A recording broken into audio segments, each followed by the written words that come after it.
DIYers, welcome in. Thank you so much for choosing to join us for this impromptu interview and conversation that we've been teasing at for now about 2 weeks. But it's a very important conversation nonetheless. Make sure as you come on in here, you hit the like button.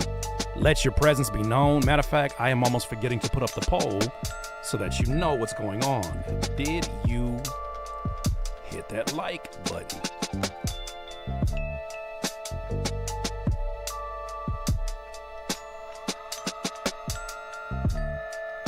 There it is. We have a special guest today, DIYers. DIYers. Especially as of recent, probably one of the most highly requested guests to be here with everything going on with streaming, with everything going on with just the independent music economy in general. You guys have been asking the right questions, and so it was our responsibility to make sure that we could secure this. And look here. Ladies and gentlemen, we are joined by Miss Crystal, top music attorney, amongst other things, musician, artist, entrepreneur, entertainment lawyer. First and foremost, Crystal, thank you so much for joining us. It's a pleasure to have you here. Hey, let's go. Shout out to the people in Chris's community who requested me. I love you already. Well, I mean, as you probably can guess, the majority of my audience is independent artists who they really want to get down to not only ways that they can thrive successfully as businesses in this new independent space, but also how they can protect their business, as it seems like music distributors, DSPs specifically, the Spotify's of the world tend to start the middlemen. Excuse me. The middlemen. That's a conversation probably for today as well. But as we start to see how they're maneuvering, it's interesting seeing all the content that popped up. Now, just to give a little bit of context, because I definitely want them to hear from you. But I was introduced to your video because you were giving a very unique perspective as a music attorney, entertainment lawyer, and it was perspective that we all needed to hear because the distributors have been doing some really unexplainable things that don't provide much warning. Music being taken away, earnings being held behind fictitious gate wall. But, it's just a lot of things that are going on that they're not really explaining. And so the logical thing that most people say in the comments is you need to get legal representation. So I believe you presented with a few of your reaction videos to what happened to you and your clients, some really unique perspective. But before we get into that, could you please help the people to understand who you are, what it is that you do, and who it is that you represent?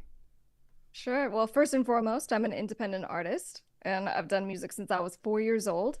I then became an entertainment attorney because I just wanted to be able to help my friends, you know what I'm saying, and my filmmaker people, the music people, and the producers. And, and then I just started growing the firm from there because we could just help people. So I've been doing the law firm thing and entertainment law now for almost 10 years. And a few years ago, I worked with that Orco, who's my partner, and we were like, you know what? We just really want to help music people, music entrepreneurs, musicpreneurs. And so we started Top Music Attorney. And so Top Music Attorney, the podcast, YouTube channel, it's just a free place that people can now get help, right? It's bougie. If you're going to go hire an attorney, it's expensive and all those things. And so I just want, let's have a place where you can learn about contracts, but then all the stuff that I'm actually really good at as well, right? Music marketing, being your own record label owner, building your music business, getting to 6 figures. I'm like, this is the stuff that took me so long to figure out for myself. And once I figured it out, I just was frustrated at all the wasted time, all the wasted money. And so it just became a mission of mine to teach what I know. Right. So that's why we do what we do today. And I do suggest checking out her TED Talk. That was my first introduction before we actually had our private Zoom call and just caught up on some of my findings, some of your findings, and where they overlap. But definitely check out her TED Talk. It's an interesting space, in that I've been here for now 10 years plus on YouTube, and I find that there's always an imbalance of some kind. The people with all the great information, they're not too skilled at being artists and music producers, it seems. You were such a rarity in that when your presentation happened at the TED Talk, like you are like, this is I know my information, and then you proceeded to play the keys as someone who did not go to law. Like I don't know how you find the balance between all of that, but that was just a personal question. How were you able to kind of balance both of these, where there are people who spend their entire lives dedicated to one end of the type of work that you have your hands into? How do you balance both of those? Well, first of all, law school just happened I just wanted to learn how to protect myself in my own music career. It literally was just that. I'm like, I never want to be taken advantage of. I want to know contracts. So I had no intention of even taking the bar or, getting my license or practicing law, because quite frankly, even when I started law school, I go, there's nothing worse that I can think of than becoming an attorney, or the idea that like Miss Crystal is an attorney at some point. So anyway, so then I went through law school, and you get like $200,000 of student loan debt. and I was like, all right, I might as well just take the bar at this point. I passed the bar, and they go, all right, I might as well help my friends. So I helped my friends, and then it just started growing from there. So as far as how just to manage it all, I had to learn that in law school, because law school is just a nightmare. It is just one of the most stressful, awful things, and they weed out the weak. Sure. I'm telling you, this is the truth. And so for me, I just was not going to stop, because I was in law school, and I took it seriously. I got good grades and all that. But I was like, I'm going to put in the effort to put out music. So I put out an album my first year of law school. I was getting up at 4 a.m., 4 to 7 in the studio, producing, writing. I go to class all day, get home, get back in the studio at 10 p.m., work for a few hours. I mean, I was just hustling. Yeah. And I'm like, no excuses. And then I was also like doing shows. I kind of got into some EDM music, because my style is dark pop. But, I kind of pivoted based on who I was working with. I was like some, mainstream pop, EDM. So I was doing like paint raves and rock shows. Wow. And, and then, so I was just basically sleep deprived and stressed beyond belief. So when you say balance, it's not balance. It's that you commit to doing whatever it takes, no matter what, for your end goals. And that means giving up balance, in fact. What's funny is that me saying balance, for those who are folks who are, subscribers of mine, they know that that's a contradictory thing to me, because I always usually say harmony. Harmony is much more achievable. How do you quantify 30 minutes with your significant other versus 30 minutes in a studio? You can't put those on a scale and say they're exactly measured the same way. It's just harmony is a thing that I think all of us can achieve, especially when it's creative versus what it seems like a very technical base profession. What brought you ultimately to YouTube? Yeah, so great question. So as Miss Crystal, right, for my music, I was on YouTube already. It's a separate channel, and just, music videos and any content. And I started being like, I realized that as a creator, we have to not just be one thing, which is my music, go listen. Like, you got to show who you are. We're all like a lot of people in one. You know what I'm saying? You have hobbies, you have interests, and it's important for your brand to show those things. So I started to experiment, and I was like, as Miss Crystal, what are the things that I know? And what are the things I can share? So I started, doing vlogs. I started sharing about my diet and showing recipes and just trying things to like be entertaining, be fun. And then in between all of that, you promote the crap out of your music, subtly. So, how does one subtly promote the crap out of their music? How does that even work? Well, I did like an ice cream tasting thing. And like, I think at the end I was like, new album out, you know what I'm saying? Just no, I get it. I'm just making fun, anyway, but yeah. Well, and then part of that journey is that Orko and I started to just share stuff about like music marketing, because it was on brand. I'm an independent artist, and so we shared it from Miss Crystal. And then after a time, I'm like, I feel like I'm just confusing people. I'm like, I'm the lawyer that can teach you stuff and help you, but then here's my art. And so we finally made the decision just to separate it, and we put it on Top Music Attorney, and that became the brand. Yeah, love it. I mean, your thumbnails kept popping up. You might be one of the only ones here with I think you called it the fire truck red streak. So it's like, from a branding standpoint, we know how aware you are of these things. And I remember seeing a lot of your thumbnails that popped up. But the video, like I said, that really caught my attention was on par with a lot of the content that I've been making. For those who have been subscribed here, you know that we have been on a nonstop uh, what's the correct word? Journey. Journey. Yeah, I'm trying to. Yeah, let me make sure my terms are taken care of. We've been on a journey, just trying to discover what exactly is happening in this ecosystem of independence. Where are the middlemen in terms of how they play into our business models? How necessary are they? And then also, as they shift, how does that affect the kind of business we do? One of the folks that I've been talking about, and it's outrageous the amount of, like, every company that's large has horror stories that are sitting on YouTube and reviews, but the pages and pages upon TuneCore users, it didn't really bother me because I used DistroKid at the time. But now that I started to do these stories, I started recognizing there's pages and pages of like just terrible customer service stories and bad communication. And so your video in particular about something that happened with a client that you represent, and I definitely want to get into how did you, end up getting into representing artists and what is it that you do for them. But damn it, some of the stuff I saw in that video in combination with some of the other stuff I heard with TuneCore, I'm like, it. Every one of you make them sound like the 1950s Chicago gangsters. Like, you look here, Shane, you're a scumbag, she. It's just a lot of stuff I'm seeing that I'm like, what is going on over there in general? But yeah. Well, and that's look, and I'll even just start there, right? So as an attorney for all the clients that I represent, there's attorney-client privilege right away, right? So all your stuff is super, secret and never to be revealed unless you tell me otherwise. And so I was speaking with my client because this has just been a journey of many months. And I was speaking with the client and I go, this is just so outrageous. It's so unbelievably outrageous. And I go, we were just chatting and he gave me permission to, share some of the information on the YouTube channel. So that's what the first video was about. Now, everything I've done has been just continuing the story. I'm continuing to update on all the things that are happening because we're in the middle of this thing. It wasn't oh, this happened. No. It's not isolated. It's an ongoing saga. You don't have to search for it. Yeah, well, and so the first video was just outlining just this is what happened, very factual. This is what happened. This is what their terms of service say. This is what we took an issue with. Here's some language from our letter. So just literally going through and be like, here's our evidence too. This is what we gave them. They've given us nothing. This is what they've said. This is what they've done. And it was totally just factual. And it was just amazing because, still today, every day, there's just comment after comment of this has happened to me. It just happened to me. And then I found your video.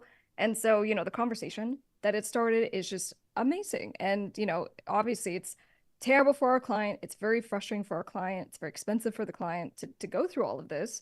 But what we were talking yesterday and he just shared, I'm like, is there anything you'd want to say, to people who are kind of interested in your story? And he just goes, don't give up. He's like, these kinds of things just crush you down. Right. And he goes, but don't stop, still keep going. And I'm totally there with it. You have to, because that's the whole thing. Like the reason why music business in general, why the music business will crush you is because stuff like this happens all the time. There's people along the way, personal relationships, agents, music managers, record labels, and there's a lot of not nice people. And, if you get burned or taken advantage of, people are like, oh, I'm out. I don't want to ever do music again. I'm like, that's not true. It's not why you started just, it. Don't give up. Right. Don't allow someone to steal that from you. Right. And seeing just some of the information that you shared on the videos that you talk about with TuneCore, obviously it's a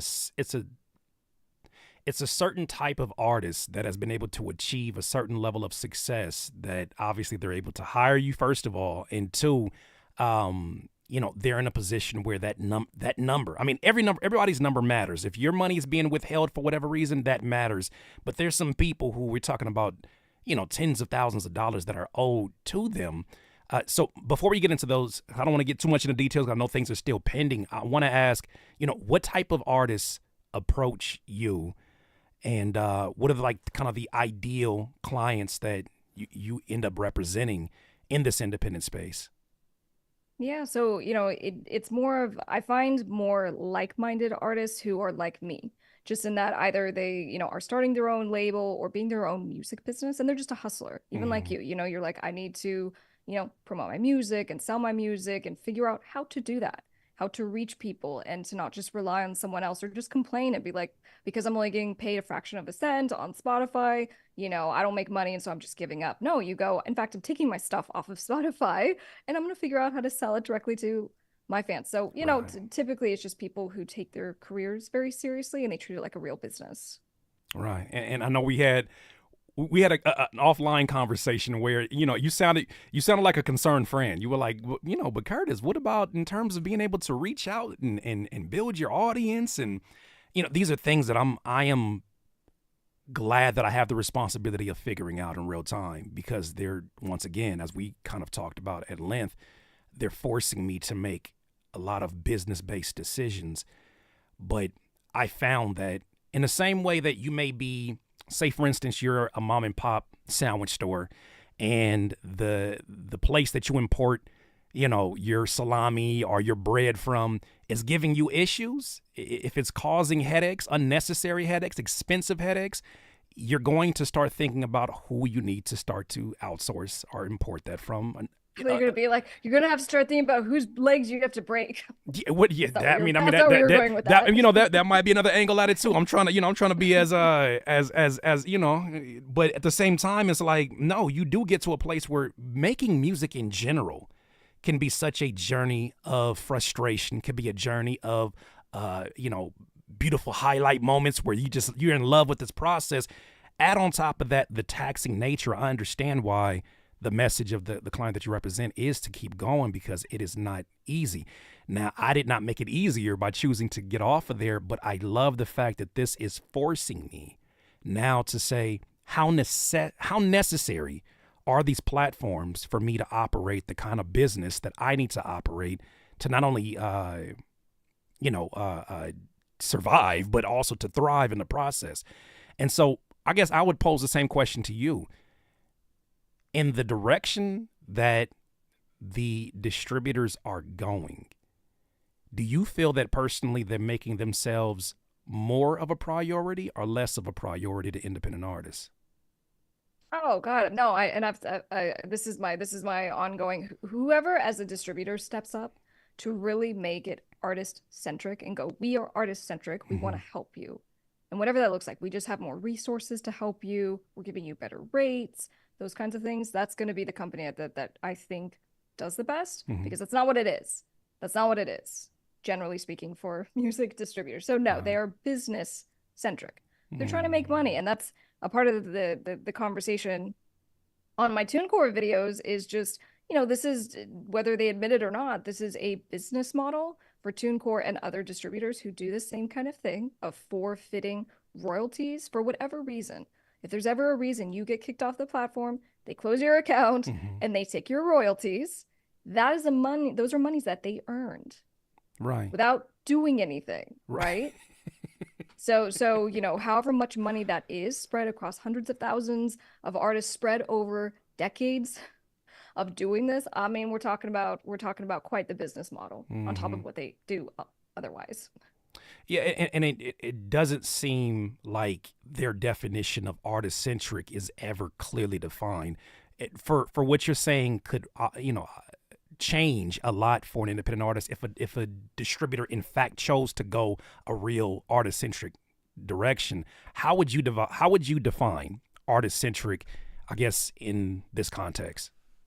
Well, one thing that I just would love to see, and I don't know if it'll be me partnering with someone at some point, but just being like, I would love it if there was a resource like explain copyright in a distributor. So like when someone Mm, is, uploading their music, that there's just resources available. right. Obviously that's what I'm trying to do with like my school and my YouTube channel and all the stuff, but I think that if a distributor was able to be like, there's needs of the musicians and the artists and the producers. They need help with clearing samples, understanding cover songs, and Mm-hmm. getting their contracts and doing collaboration agreements and split sheets. And I go, no one is stepping in to try to help in that way. And truthfully, here's my thing. When it comes to a business, they're a business. They're trying to make money. So I'm not going to knock them and be like, you're a businessman and you don't want to just take care of other people. Right. Fine. You know what I'm saying?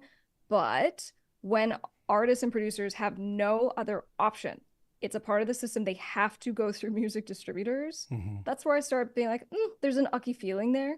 because there's no other option. Right. It starts to feel like the 2020s version or the 2000s versions of the horror stories we heard of people when they were trying to get signed and they got signed and didn't recognize that this was a loan and didn't recognize how many middlemen were involved between the day that they signed and the day that they actually received payment, and didn't give them the details. But it's like, that should exist. You're so right. You think about, if I go to if I want to get an oil change, on their website right now, they have a description for the differences between the different oils if I choose as a consumer to conduct business with them, right?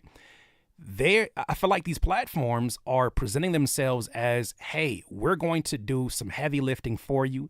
We are the one that has the access to relationships to get your music from point A to point B and to all these stores. But there is very little education when it comes to the websites. There's a lot of education about their business, which, I mean, more so serves them because it keeps you there. But there's not a whole lot of education around these basic things, understanding how the PRO works and all of this, understanding, even just being transparent about like the ISRC numbers, which is, shout out to Samara, another attorney that I've been talking to. She's been helping me through a lot of my process of getting the administrative stuff right with my music.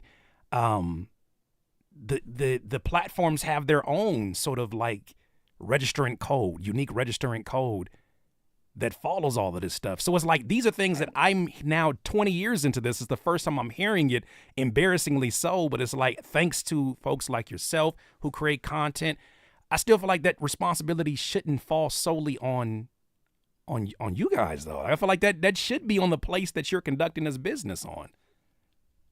Yeah, well, two things there. One, for anyone who just heard you just say something really important, they're like, what is he talking about with these codes? Mm-hmm. So when you distribute music, your distributor will give you an ISRC number. It's your international kind of barcode for the song. And it's really important, especially if one day Curtis King decides to put his music back on music platforms, he needs to make sure that he has all those codes noted somewhere. So when he goes and uploads it to a new distributor, he goes, here's the music, here's the ISRC numbers I want you to use. So it retains all of the streams that he had received previously. So that's great. So it's, back in business.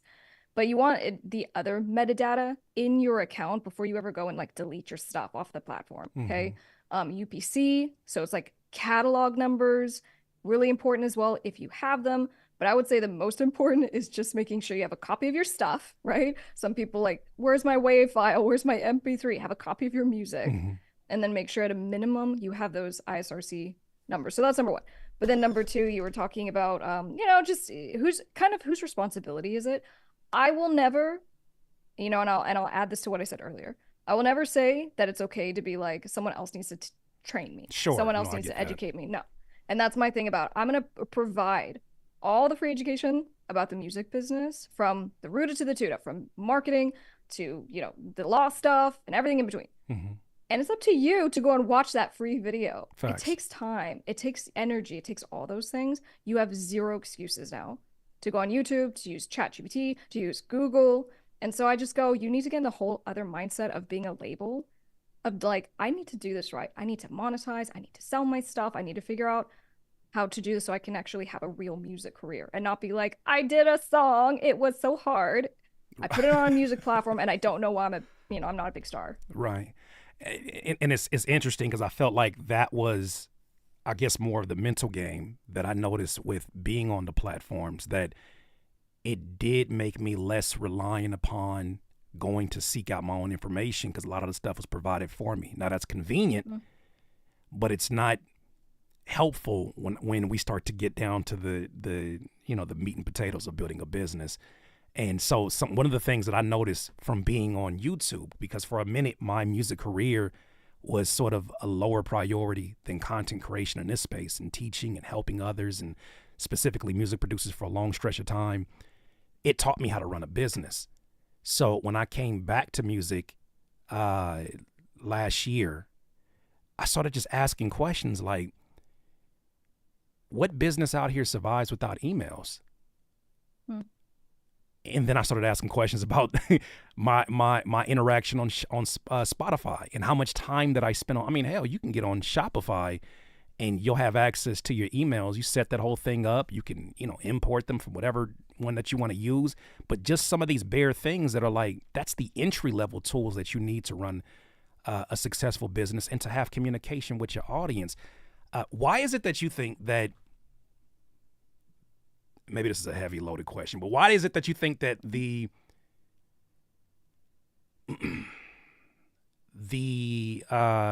DSPs that put so much emphasis on you sharing your link to their unique platform, put so much emphasis on making your listeners and your stream numbers visible, specifically like a Spotify, why is it that you think that they hold off to that information? Why don't you think they provide that? So clarify. So we have data that we see as far as like, how many streams do you get a month? Is that what you're talking about? Yeah. So obviously we have analytics that are important to us. They have analytics that are important to running their business. But specifically, why don't you think these platforms like a Spotify provide access to the emails of these listeners? Oh, gotcha. Because they don't care enough. No, and that might not be it. That might not be it. So, but what you need to do though is just understand that they're not going to harvest that information. And audience harvesting is just like when I teach music marketing, and I go, you do not understand the power of your 100 people that actually care about your stuff and follow you. I understand you only get like 15 likes on a post and this and that. But I go, if you do intentional harvesting of like your live and the 5 people that get on, you go, hey, Curtis, I see you. Good to see you. Hey, go click that link in my bio right now. Put it on my email list. I'm going to love you forever. Come back. Let me know. I'll shout you out right now. People will literally go and do it. And you just harvested one email that you can sell to forever and ever. And, and so the power of just that little tactic over the long term, amazing. And as your audience grows, amazing. So, again, to the whole, are they trying to be like, hey, in your pre-save link, you can, collect people's emails? Yeah, I mean, some platforms do that. I think like Linktree helps you with a thing like that. But it's more of just understanding that they're not helping you in that way. So help yourself. Yeah, that once again, we hit the tag. DIY. That's exactly why that is what we push. It is not an emphasis on trying to, be the meme of the guy holding 50 instruments and trying to just do it all yourself because you're selfish and stingy. It's about, a lot of these things are not going to be given to me, and I need to get, pull myself up and figure these things out to the best of my ability. And there are more tools out here than ever before. Now, I do want to segue the conversation into some of this new news that we talked about offline about Deezer, but I don't want to gloss over it in case they miss the video. And I highly suggest you watch the extended one. But could you give us a short summary of your interaction with TuneCore that inevitably led to a video that, everybody, I feel like in this community wanted to share and make sure we were all informed about? Yeah, so the short of it is our client had been distributing through TuneCore for a while, and that's normal, the case. Everything goes well and you're happy with your distributor until something doesn't. And then this is where the problem happened, because he was locked out of his account and he had received notices, we've identified this and that as far as alleged streaming fraud. And he attempted just to communicate with TuneCore, and there was no communication. He wasn't getting, the responses. He wasn't getting clarification. So finally, because tens of thousands of dollars are in dispute, it's a good enough amount of money. He goes, all right, I need to get a professional's help. So, over the course of several months, we went back and forth with TuneCore, and we were pretty surprised because they came back. And normally with these situations, because we've dealt with them before with other distributors, and we plead the case and we go, we have read your terms of service, which say that the artist will forfeit their royalties if they get caught with some kind of claim against them. And we go, that is, under the law, it's called conversion, which is like, you can't take someone's money. We just go, you can't do it. That's the bottom line. You can kick them off. You can do this and that, but you can't take their money. And typically we are able to do a lot of things, get the money back. We get the accounts reinstated, all of that. This was the first time they came back. And even on the first phone call that I had with TuneCore, they're just like, your client's a scumbag. He's not a real artist. We're not giving him his money. Just like insulting, having nothing to do with the law. Now, obviously, I don't want to interrupt. Sorry to interrupt you, but I was going to say that was one part that really did bother me the most when I watched your video, is that kind of language that's being given out there, because the only conversations I've ever had with TuneCore was through their botting service. Even a reaction video I did. There was I forget her name, Des something. She was talking about just the nightmare after paying for a year's subscription and just trying to get a refund and the fight over that and how she had to go public. But you were talking to, I'm assuming, somebody who's pretty high up over at TuneCore to be able to speak that freely. How do we get to scumbag? Like, what is the nature of the conversation that we start getting into that kind of language? Yeah, and it wasn't even, and you know, it wasn't even a hostile conversation. That's the most amazing part of this. It was a very, you know, congenial kind of, we're just talking about, and that's how we usually handle these things. Funny side note, I was watching Ben Jordan's video that he released just before this, and he said in his video, he's like, I had a cordial, productive conversation with TuneCore at the time he was dealing with his albums, you know, getting taken down. And I just laughed when he said that because he talked to a different person than me, for sure.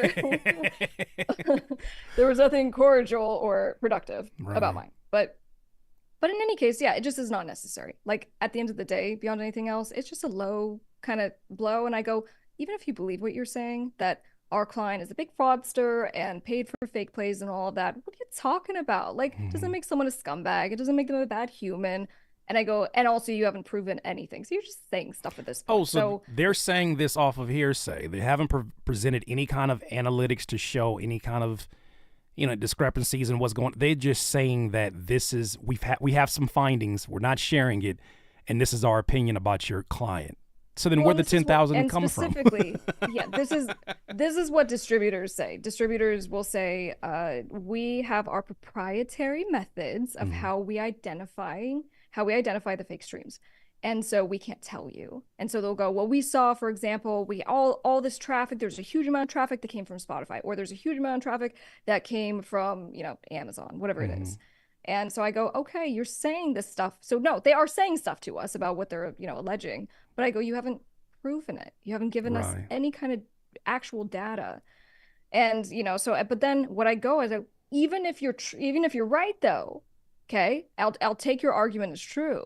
He is a big fraudster. I go, pursuant to New York law, which is what governs the contract for TuneCore, right? The terms of service. Pursuant to New York law, it's an impermissible penalty to take someone's royalties unless you can be like, we suffered this harm, right? So if you are TuneCore and you get a big sanction from Spotify, and Spotify is like, we caught this fakery, and now we're going to sanction you $10,000. So they take $10,000. Well, that would be an equal damage. So they could argue, you know, it was an equal damage. We took it. We're allowed to do that. And also we had attorney's fees and blah, blah, blah, blah, blah. What I said is, I go, all this happened years ago. There were no sanctions on Spotify. You have no damages. If you have any, let me know. Again, they haven't provided anything. And I just go, for all those reasons, you don't just get to take someone's royalties. Right. Well, and a part of all these reactions, the experience of doing reaction videos, I know you do them as well, is that you kind of get these epiphanies in real time where you're like, all right, I have to really rethink what I thought this thing was. One thing that kind of struck kind of one of them Scooby-Doo sound effects was seeing all these things happening about the fines that would be given from the DSPs to the distributors if they were able to pinpoint that there's, you know, some fictitious streams being distributed through them. It's hard to ignore the connection between that $10 fine or whatever they landed on not being directly related to all of a sudden them becoming more aggressive about what you can distribute, how you can distribute, what money we can take away. You start to see the fees of these monthly, whether it's monthly or yearly, every single one of them have gone up in their pricing on these. And, you know, some of that can be attributed, just to be fair, to obviously we're in inflation, the economy's changing, there's a lot of things going on, but it just seems like it's too like opportune. Like it's too coincidental for these things to be going on at the same time. I do really wonder how much the pressure they're saying that they're receiving from the Spotify's and these fines are having the effect on how they're treating the clients that have literally built up their platform in the first place. Yeah, and I'll tell you what, especially for that argument, it was important because it came several conversations into this whole thing, because we've had multiple emails and letters and phone calls at this point, And and then later on they presented this argument. I'm like, what are you talking about? This was years ago. It doesn't apply. And I'm like, it just sounds like you're trying to make an excuse. And the whole thing took a weird turn because again, I am based in law. Okay. I'm like, this is the law, here's the contract, this is what we need to do. Da, da, da, da, da. But because the responses were so like, this is an ethical thing, we're not, and it became like they literally offered to release his money, but they would not give it to our client. They go, because we think that this is streaming fraud, we will give it to any charity that you want, that your client wants. We won't give it to him. There's no way in hell. There's no way in hell that did that really happen? Yeah, for real. And then at some point, and because he's not a real artist, and I go, all right, if I prove he's a real artist, will you guys release his funds to him? It has nothing to do with the law at this point. And they're like, and they led us to believe that they would. So we're like collecting screenshots. We're getting all the, the Facebook ads, $25,000 spent on that, screenshots of his Instagram, all of his music releases, his YouTube music videos and all the things. Didn't move the needle at all. Absolutely not. And they just literally came back after all that work. And they're like, no, we're just going to keep the royalties. Well, see, this is where I start to feel like they're overstepping, obviously, their authority as the service that they're providing. But then I think this is where you provide some very important context in terms of if they're overstepping their legal authority.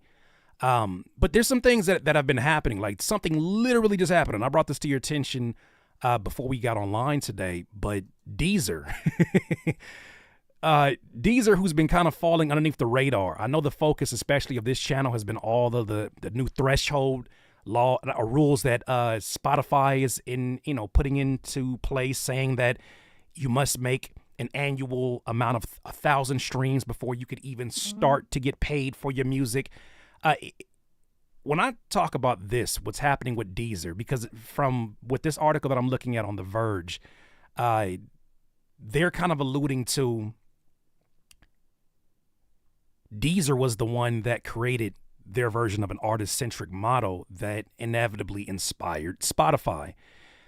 There's two different headlines that I'm going to go to, but one of them is more recent. Actually, this one is September last year. This one says Universal Music Group lands new royalty model that boosts popular artists. It said the Universal Music Group announced a new streaming deal with French music service Deezer distributor that aims to direct more listener payouts towards professional artists. How do they define professional artists? To qualify for the increased payouts, artists need a minimum of 1,000 streams. Okay. And at least 500 separate users on Deezer.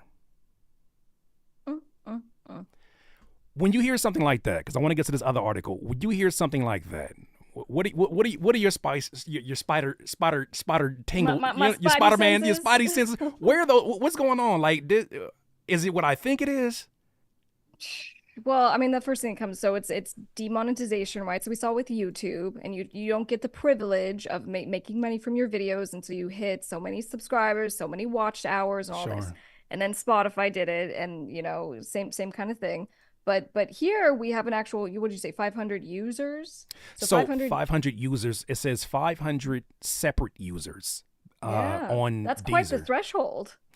Especially from a platform where it's like if you've been making music, we've been making music longer than the platform existed. And they have a right as a business, and this is just my opinion, they have a right as a business to create whatever thresholds they want, right? That's your business. But I think it's interesting that something else happens when you start to categorize these people as professional artists because of their ability to find success on the Deezer algorithm. I think that is where it becomes like, it sounds like that serves you more for me to drive all of my traffic to a Deezer so that I can take advantage of. The reason that they have this threshold, by the way, is so that they can institute what they call a double payment system where, what is it? So in the new deal, professional artists from big stars like BTS and Billie Eilish to up-and-coming bands will effectively see payout increases of 10%. And I believe they were saying that whatever the amount that it was singular, it gets doubled after you become a quote-unquote partner with Deezer. Now, this was back in 2023, but I was just to answer your question before I get to this other article. Yeah, I mean, so again, this is kind of what Spotify was saying. They're like, we're taking out the bottoms, very small percentage. Sure. I think it's more than what they were saying, but they were like taking out this very small amount, and those people get demonetized. But the monies that they did earn, because they did earn some monies, go to spread out amongst everyone else. But then the problem just being, it's not like we get paid an actual set amount per stream, right? So it's set on the deals that the labels pay, and more artists, different artists are getting paid more amounts, and that's kind of what you're talking about on Deezer's model here. Yeah. And then you were mentioning something about tracks getting deleted. Let's from talk Deezer. about that, because we're going to talk about this on Thursday for the reaction videos. But this was on rightstech.com, and they have an article here basically lining up that Deezer has deleted. So after this deal with Universal Music Group, after the threshold system that was before Spotify that fell under the radar, Deezer deleted 26 million quote-unquote useless tracks since it launched its artist-centric model with UMG. Now, it goes on to say that Deezer says that it has around 200 million pieces of content on the platform last year, which means that over 13% of this content has been deleted. The intention is to declutter the platform, focus on tracks that are valuable to our users, increase the market share for all artists who create this music. It says this is a quote, the tracks that have been removed include noise, mono-track albums, fake artists, wow, and tracks that haven't been listened to in the past 12 months. I don't know about you and your clients, or even with you and your own music. I don't remember the last time. This is not me being disrespectful. I don't remember the last time, even when I was streaming, someone said, "Man, Curtis, I love your music. I just wish you brought it over to Deezer. Hey, is this album going to be on Deezer?" I don't say that to clown, but maybe a little bit. But I've never heard those words. So it's like, it sounds like one business trying to get you to reach an incentive for something that we haven't had the opportunity to qualify. Like, who is a Deezer to tell me, if I've been making music longer than Deezer has existed, what is a professional artist in this new market? It's just, but yeah, what is your reaction, I guess, to those 26 million songs that have been deleted? Because there's some details that I left out purposely, because I want to talk about that afterwards, because there's another video where a very respectable Coming voice up. talks about, Yeah. You got to get into it later. got to. Well, look, my thought is that, you have a big boy like Spotify, and, a lot of artists, they were saying this, on my videos. They go, what are the options here? If you don't want to go through a music distributor, well, you just don't have your music on DSPs, on digital service providers like Spotify. Okay, that is an option. But for a lot of people, is that really an option? No. They still want to have their music. They still want to kind of play the game, make sure that the fans can get to it, all of that.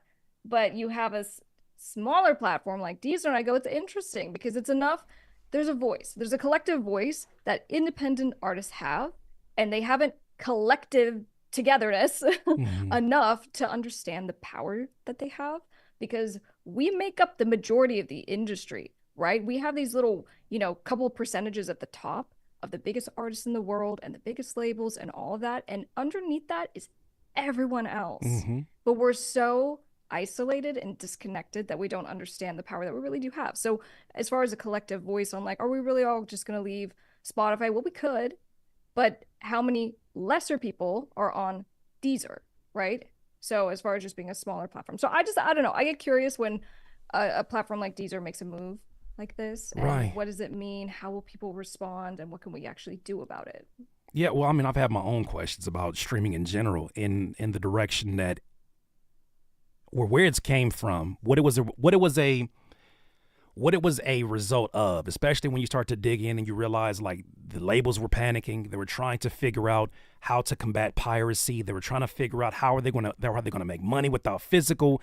And then you have Steve Jobs steps into the fray and then gives a model that they've been following. And it's crazy to me that although there have been little tweaks in terms of the payout per stream, it's ridiculous to me when you think about minimum wage has gone up since streaming, made its appearance, inflation, all these different things that happen around this economy, that happen around the world. But how are you able to stay with this same model regardless of what happens in the economy?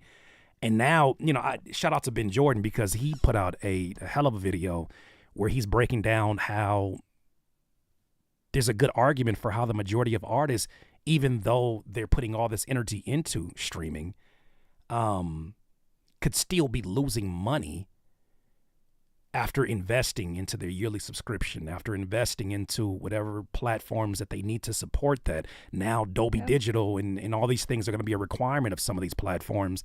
It seems like they're setting it up to be something that puts independent artists at a disadvantage. Yeah, and that's part of, I go, look, as far as just having your music on music platforms or not having it, however you sell your music, that needs to be one part of your business plan of how you make money as an artist, musician, producer. I go, you have to diversify. Okay. So it's not just streaming income now. It's at the end of the year, we need to sit down and have a conversation about your career. I need to know about your touring this year. I need to know about your merch sales.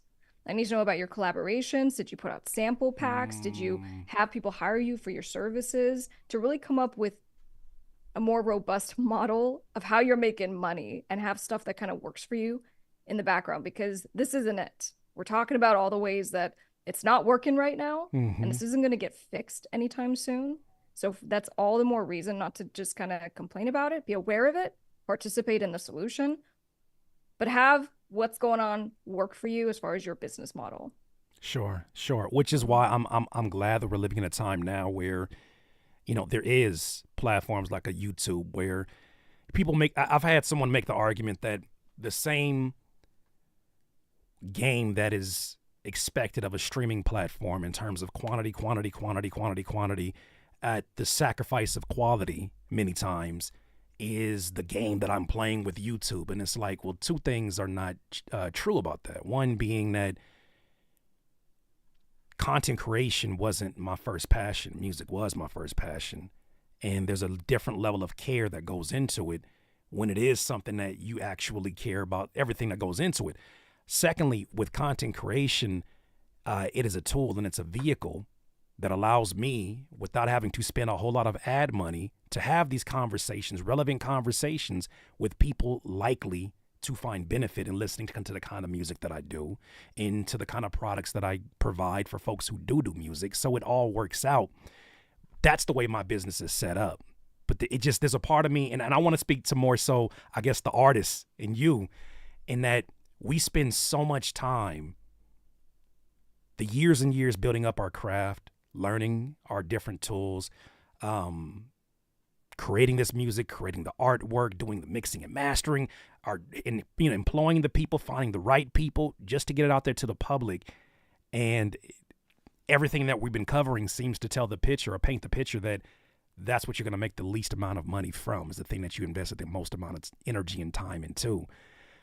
And that's just something that maybe, call me like naive. It's something I can't let go, which is why, I'm doing everything in my power to understand what direct-to-consumer can look like in 2024.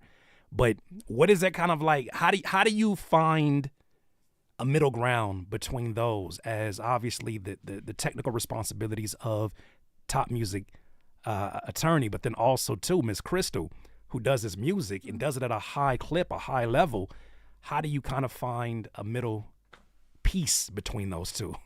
Yeah, well, because it's also like two different business models, right? So, in the realm of top music attorney, my mission is to have the videos for free, the content for free, and downloads and all this stuff.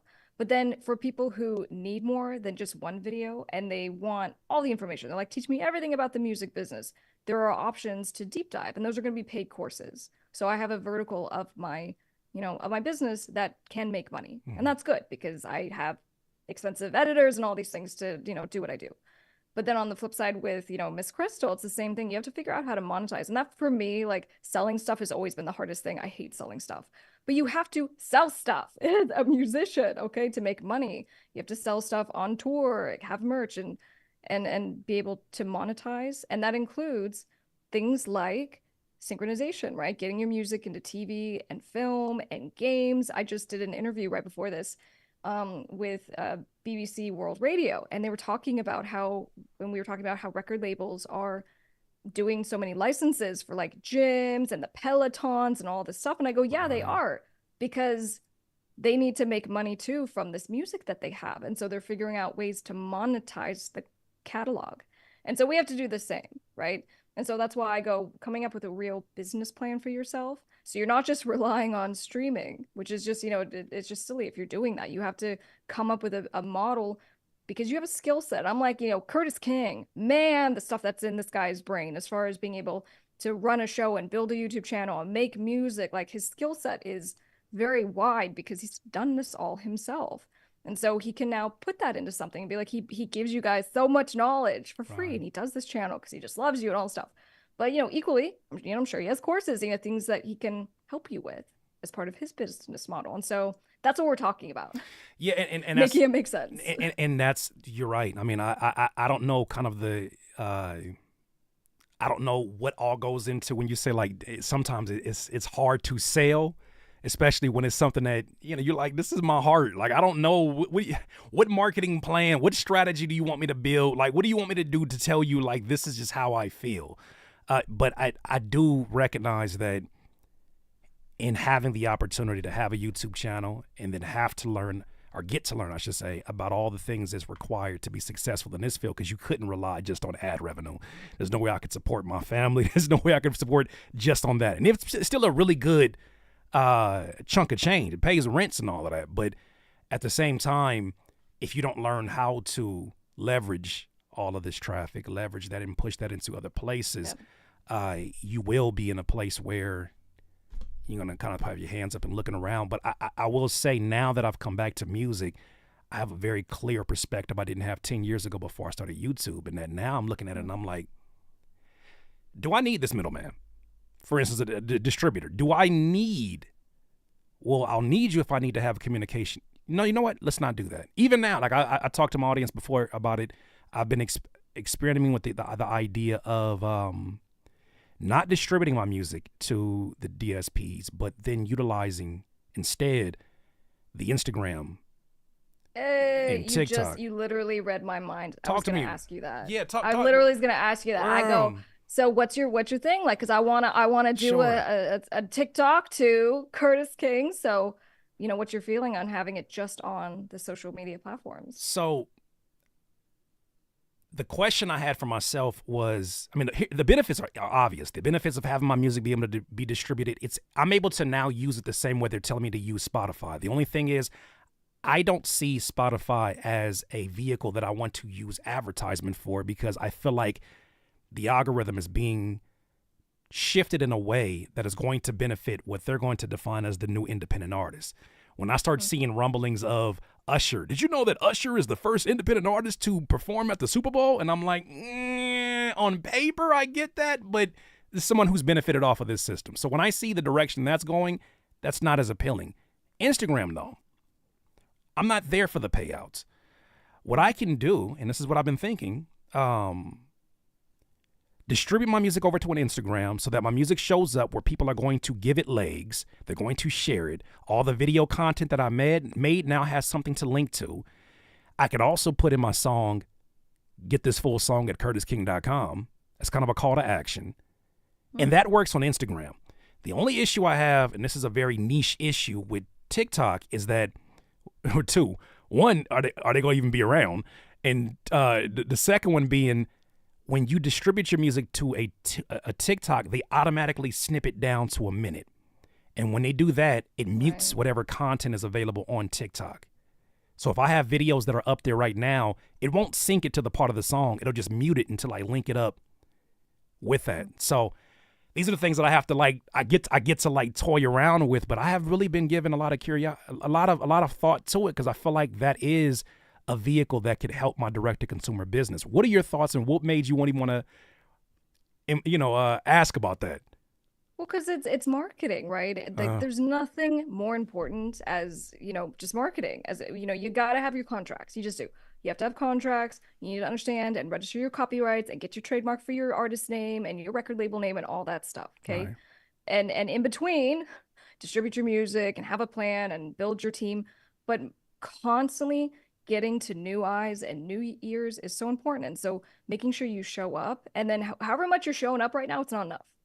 You need to triple it on social media. How many times are you posting? Where are you posting? Are you posting on every single platform, every single day? Even if your worst platforms like, what would it be? Threads, Right. just these smaller platforms, and just having a robust system of what you're doing so people are constantly seeing you. And I'll even say as a business owner, me growing my law firm, the biggest clients that have made us hundreds of thousands of dollars saw like, and he tells me this for one of them.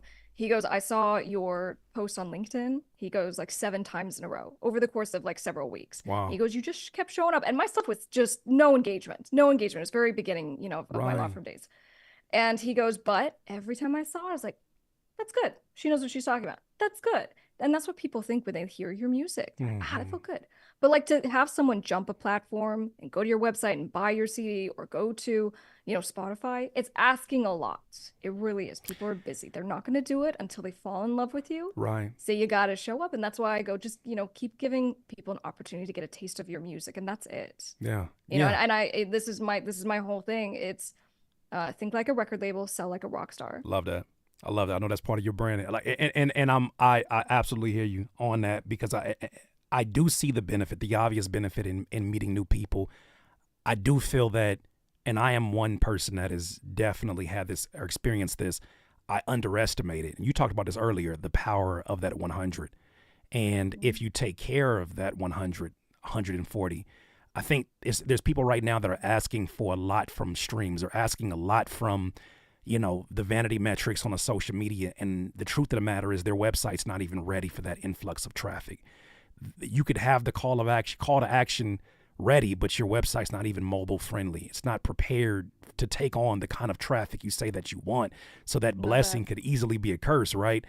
What I'm finding out though is, because I don't have the crutch of the platforms, it is asking me to engage at a higher level than I ever had to before with those 100.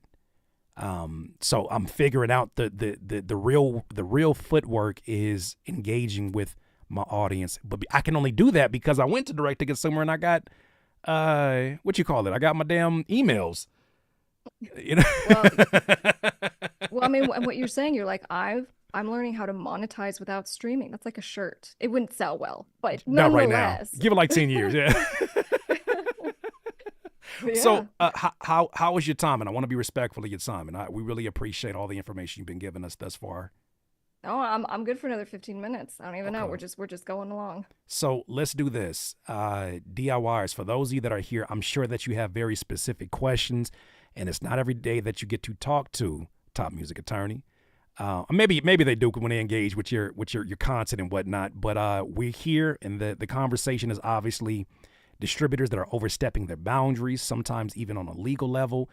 I want to leave some room for some questions. So as those populate, I guess my final question to you specifically is, with the direction that things are going, what would be your advice to those artists, independent artists, truly independent artists? They're bootstrapping things. They are paying for these things, maybe even with a job, who are just feeling monumentally overwhelmed by all of this stuff going on, feeling like, is there even an opportunity for me to win in this new space? What's sort of some words of encouragement that you can give them?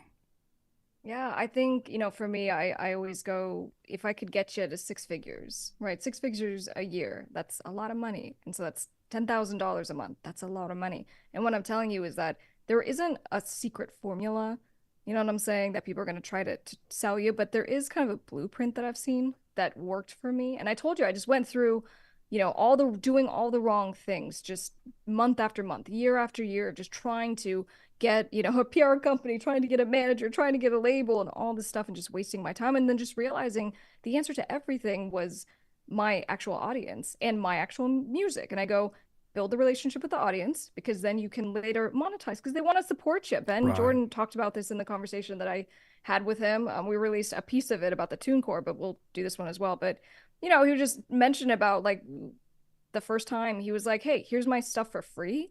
and you can just, make a donation basically to me on what you would want to pay for it. He's like, I made more money on that than ever before. And you don't have to wait So 3 to 6 months.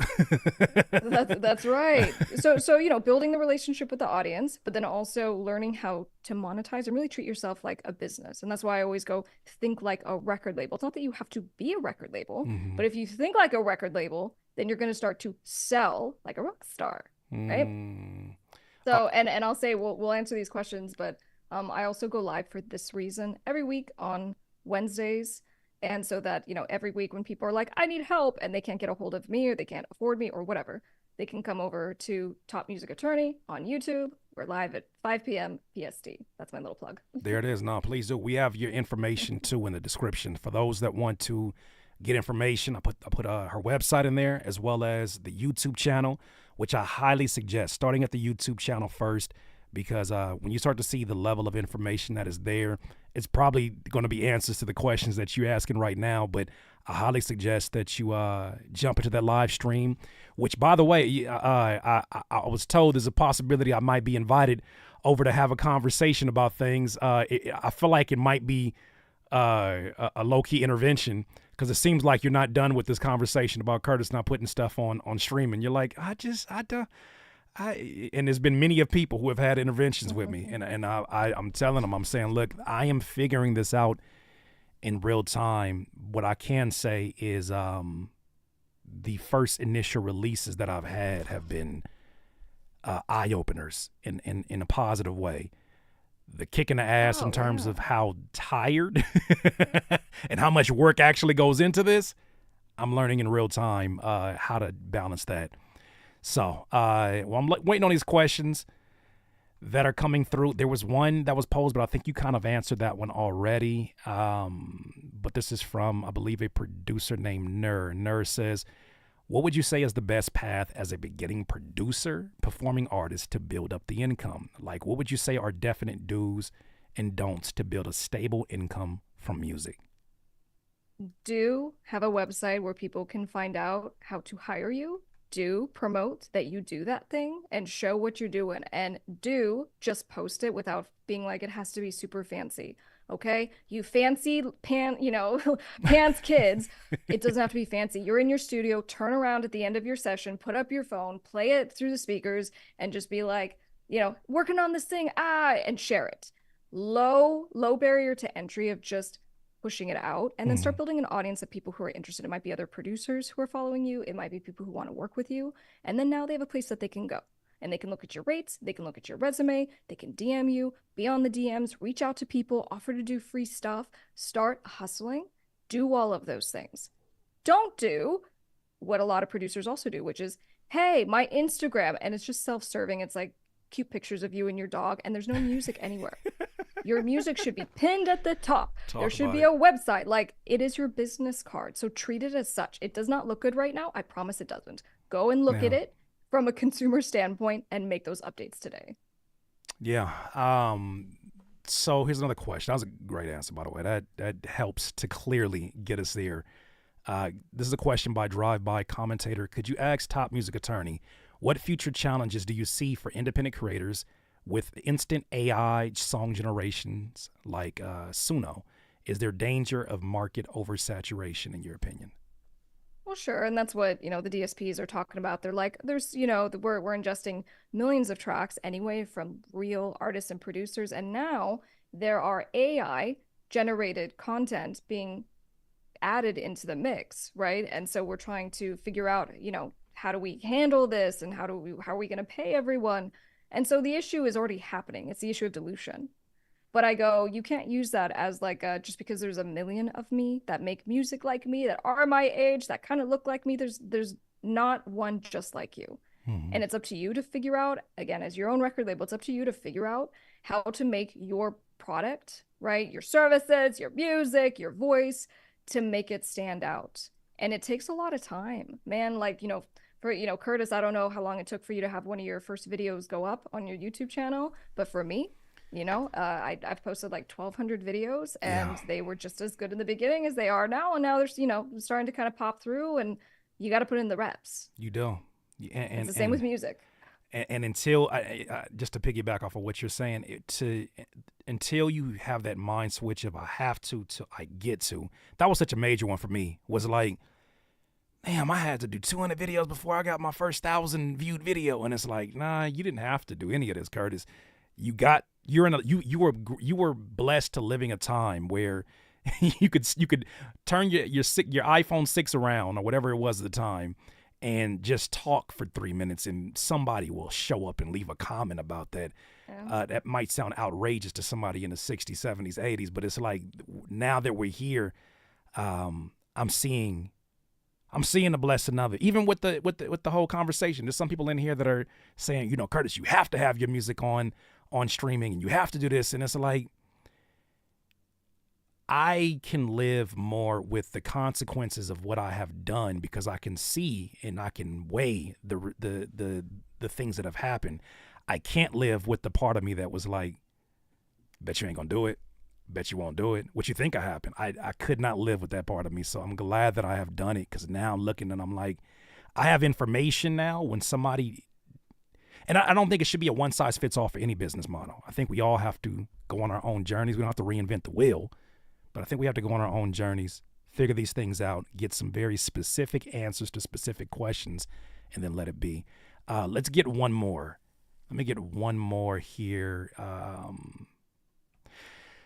So this is one that I tend to avoid because never mind. No, I'm going to keep this one. Shout out to Toothless. I'm not going to get into it. I'm sorry, Web3 guys. I'm sorry, crypto bros. You have eluded me again.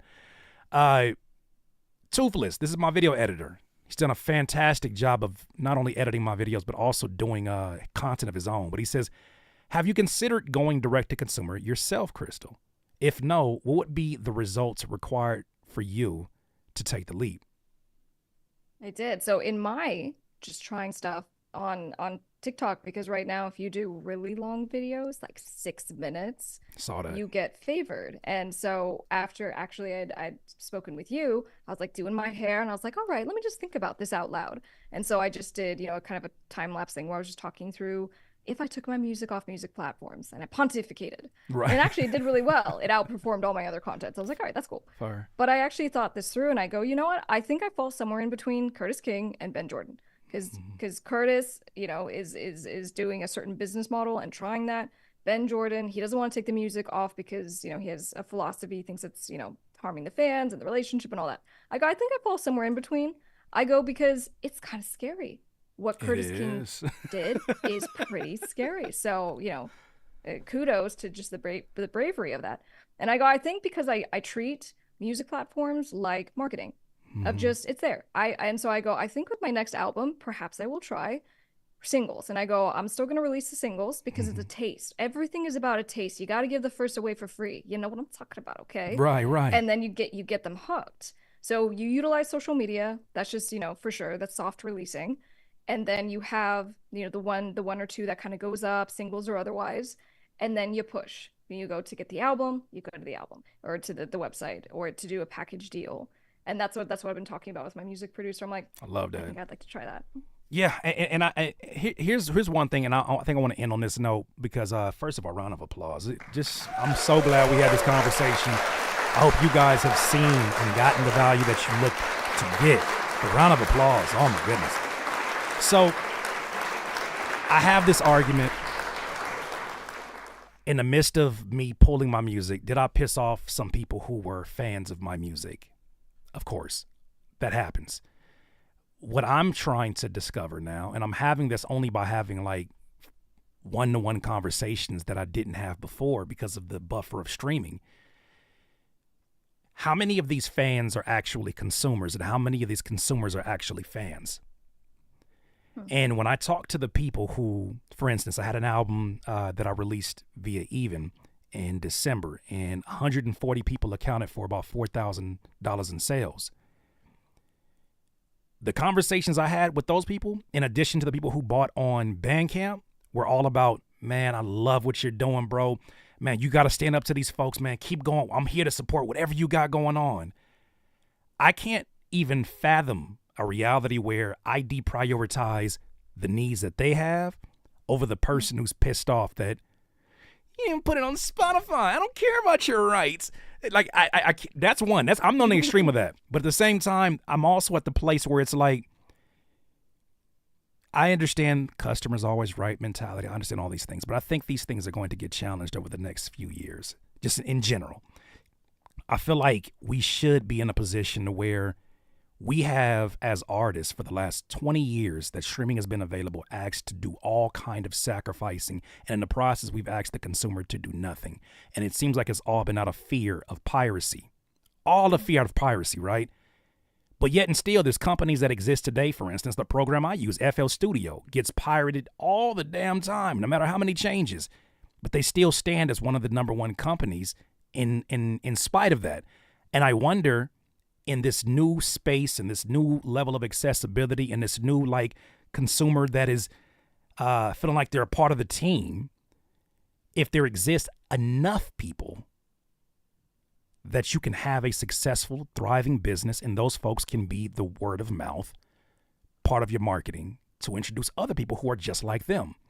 So these are the things that I'm testing. These are the things this is the reason why I stand so much on it. Yes, I understand it's going to piss people off, but then I think it's really interesting when I see all of a sudden Kanye out of nowhere is like, I'm not going to do this and I'm not going to do this. And Meek Mill is like, I'm going direct to consumer. And I'm like, there's a ripple effect from that stuff. But I don't know if I was saying that to pose a question, but just kind of just to help understand where I'm coming from. Yeah, there's going to be people who are going to be pissed off no matter what you do, even when you abide by all the things that they want from you. But I think this one is so worthwhile because of, not just because of what it can do for my business, but what it can do for the person that comes after me who may want to try this and advance it and evolve it. Yeah, you're doing data collection right now because you as a business owner, right? That's all we do. We try things and then we come back and we go, you know what? Maybe taking it off, everything wasn't great. Maybe we'll still do social media on the next round, kind of see how it goes. And then based on the data collection that you get from that, you'll make a decision. There's no finality. And so I think that if anyone's losing their minds over a decision that you made in the short term, like that can affect what you do. And even the good stuff, if people are like, yay, that's amazing or whatever. And then you're like, you know what, I said I'm going back on Spotify for whatever reason. You can't go to the yays and you can't go to the boos. You got to literally make the decision that's best for you and your business. Got to stand on business, as we say sometimes. Look, we appreciate you, greatly appreciate you. Where can folks find information about your courses and ways that they can, I know that we talked about the streams on Wednesday, but where can they locate your courses and tools that you have, information that can help independent artists? Yeah, well, we talked about sync licensing. So actually, I just dropped a mini course for sync licensing specifically because I have clients who just make hundreds of thousands of dollars doing just this one thing. And I know that if you have mastery in this and you have a system in place, and so, it can make a big difference. A $5,000 placement for 30 seconds in a Netflix show is just amazing. And it helps with supplementing the income. So that's why I just really focused on it. So if you want to check that out, topmusicattorney.com. But then, of course, all the other things that I do, free stuff that I give away. And then, besides that, I just wanted to make sure to say not only thank you for, helping to just spread the message, do what you do. I think your content's amazing, but I also think your audience is really cool. And, I kind of said this, I was like, it's a special kind of community, and you have a really smart community and people who are just chiming in and they're just committed. And like, I'm so about that with people who just commit to their stuff. And I think that's because they mirror you and you're committed I appreciate to what you're that. doing. Genuinely appreciate that. No, we one thing that I know they don't like is time wasters. I don't like time wasters. And so when we get into a place where we can get the answers to the questions we really want, we're not here. It's partly entertainment. We have our times, but it really is about getting to the people who, if we can't find the answers, can we locate the people who do have the answers or are closer to the answers? And you represent that for us, is that you have an understanding of the law and a lot of terminology that overwhelms a lot of artists. And probably part of the reason, as you spoke to earlier, for what got you into wanting to get further and deeper into that so you wouldn't be taken advantage of. We salute you, and whatever support that we can provide for your ever-building channel and informative channel, we are here to do that. But once again, thank you, and thank you to the audience. Thank you to DIYers who chose to come here, ask great questions, be respectful. Those who didn't, you didn't last long in here, so have a good day. But thank y'all, greatly appreciate it. This will be up live on the channel, and let's talk soon. All right, DIYers, thank y'all so much.